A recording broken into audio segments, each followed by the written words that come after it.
నిద్రలేపుతున్నట్టుగా కనబడతా ఉన్నది. కొత్తగా మరొక కుట్ర కూడా చేస్తున్నది భారతీయ జనతా పార్టీ.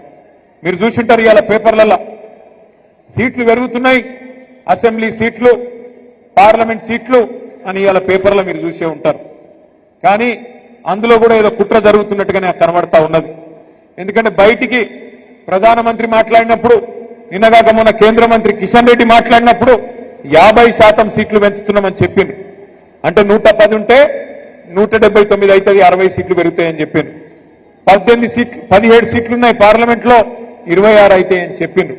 కానీ బిల్లు పెట్టిండ్రు, రేపటి నుంచి పార్లమెంట్ పెట్టిండ్రు. బిల్లులో మాత్రం 50% ముచ్చట లేనే లేదు.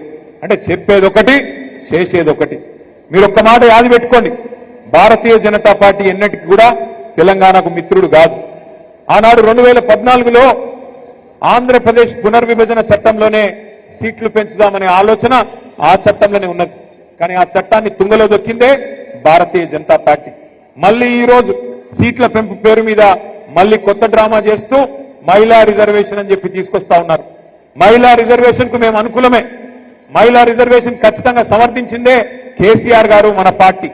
శాసనసభలో, శాసన మండలిలో తీర్మానం చేసి కేసీఆర్ గారి నాయకత్వంలో మహిళలకు ఖచ్చితంగా చట్టసభల్లో 33% ఇయ్యాల్సిందే.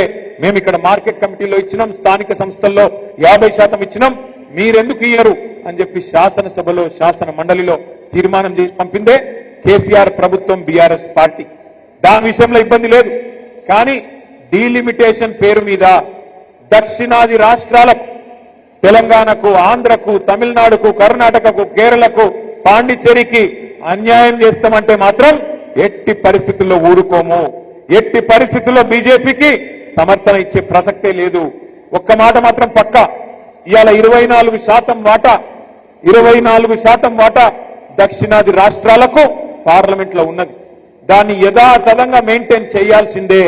లేకపోతే మాత్రం ఎట్టి పరిస్థితుల్లో తిరుగుబాటుకు, పెద్ద ఉద్యమానికి కూడా బీఆర్ఎస్ నాయకత్వం వహిస్తుంది. అవసరమైతే కేసీఆర్ గారే ముందుండి నడిపిస్తారనే మాట కూడా నేను భారతీయ జనతా పార్టీకి, కేంద్ర ప్రభుత్వాన్ని కూడా చెప్తా ఉన్నా. ఇంకొక మాట కూడా గుర్తుపెట్టుకోవాలి మనందరం కూడా. ఇవాళ సందిట్లో సడేమియా లెక్క కాంగ్రెస్ బలహీనమైంది కాబట్టి మాకేమన్నా ఛాన్స్ దొరుకుతుందేమో అని చెప్పి మీ మేడ్చల్లో కూడా మొన్న బీజేపీ ప్రయత్నం చేసింది. కానీ మల్లారెడ్డి గారి నాయకత్వంలో 3 మున్సిపాలిటీలుంటే బ్రహ్మాండమైన విజయం సాధించినందుకు గట్టిగా చప్పట్లతో మేడ్చల్ కార్యకర్తలకు, మల్లారెడ్డి గారికి ప్రత్యేకంగా అభినందనలు కూడా నేను తెలియజేస్తా ఉన్నా.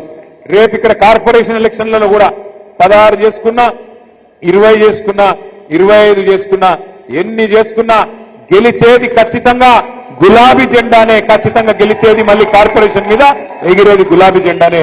ఎందుకంటే హైదరాబాద్ ప్రజలు విసిగిపోయి ఉన్నారు.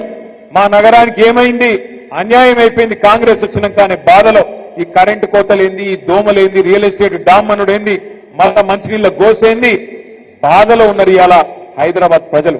అందుకే దయచేసి నేను ఇక్కడికి వచ్చిన మా నాయకులు, మా సోదరులందరినీ, సోదరిమణులందరినీ కోరుతా ఉన్నా, ఎలక్షన్లు సెప్టెంబర్లోనో అక్టోబర్లో పెడతారట.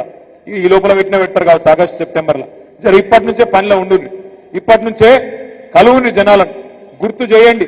మనం 1,00,000 డబుల్ బెడ్రూమ్ ఇల్లు కట్టినాం హైదరాబాద్ లో. వీళ్ళు వచ్చినాక 2.5 ఏళ్లలో ఒక్కటంటే